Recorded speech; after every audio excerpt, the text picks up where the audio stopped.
হাই, এইটো মোৰ second video'. ইয়াৰ আগতে মই এটা ভিডিঅ' আপলোড কৰিছিলোঁ হোম টিউশ্যনৰ কেন্দ্ৰ কৰি। আজি আমি আকৌ হোম টিউশ্যনৰ কথা পাতিম। ইয়াৰ আগতে ভিডিঅ'ত কৈছিলোঁ হোম টিউশ্যনৰ কথা অলপ আমি বেছিকৈ আলোচনা কৰিম। এতিয়া অলমষ্ট 12টা বাজিবৰ হ'ল। আজি হোম টিউশ্যনৰ কথা ক'ম যে আমাক হোম টিউশ্যন কিয় দৰকাৰী। হোম টিউশ্যন আমাক বহুত কাৰণত আমাৰ দৰকাৰী হয়।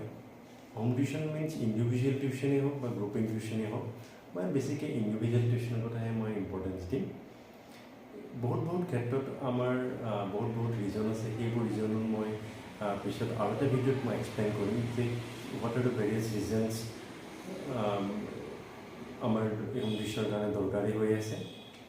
হোম টিউশ্যনৰ কিছুমান ষ্টুডেণ্টে স্কুলত যিবোৰ বস্তু কভাৰ আপ কৰিব নোৱাৰে বা due to various reasons confusions left out in school, সেই বস্তুবোৰ দূৰ কৰিবৰ কাৰণে, কমপ্লিট কৰিবৰ কাৰণে আমি হোম টিউশ্যনৰ সহায় ল'ব লগা হয়। হোম টিউশ্যনে এজন ষ্টুডেণ্টক নিজৰ ষ্টাডিৰ ক্ষেত্ৰত আগবঢ়াই লোৱাত বহুত হেল্প কৰি আহে। ময়ো সেইটো কামেই কৰি আহিছোঁ। হোম টিউশ্যনক মই ষ্টুডেণ্টক মই কেনেকৈ ডেভেলপ কৰিব পাৰি, নিজৰ ষ্টাডিটো কেনেকৈ আগুৱাই লৈ যাব পাৰি, সেইটোৰ ওপৰত ইম্পৰ্টেঞ্চ দিওঁ।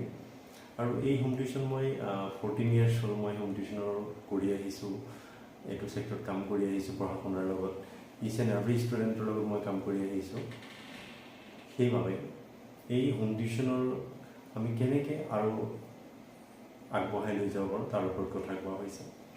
আজিকালি আমাৰ বহুতো প্লেটফৰ্ম আছে, অনলাইন প্লেটফৰ্মেই হওক বা অফলাইন প্লেটফৰ্মেই হওক, বহুত হোম টিউশ্যন আছে।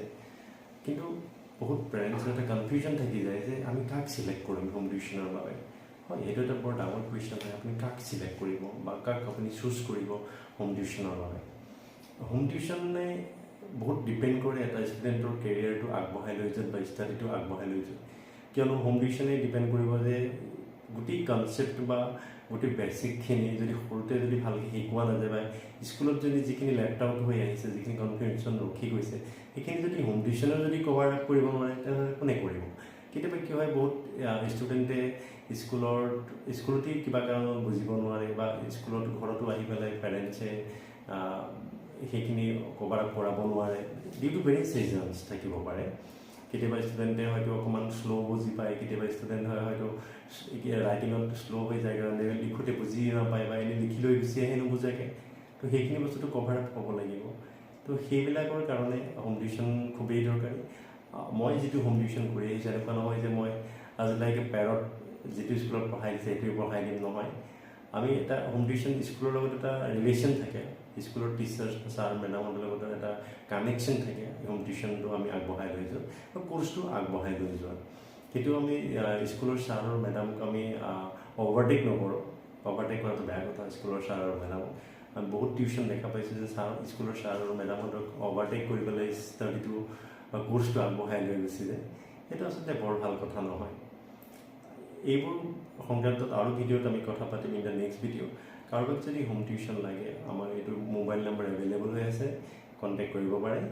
আৰু হোম টিউশ্যন আমি ক্লাছ আজিকালি নাৰ্চাৰীৰ পৰাই ষ্টাৰ্ট কৰিছোঁ, নাৰ্চাৰীৰ পৰা up to class 10 for all subjects for CBSE board and ICSE board, including Asomiya আৰু হিন্দী। বহুতেই অসমীয়া বিচাৰে।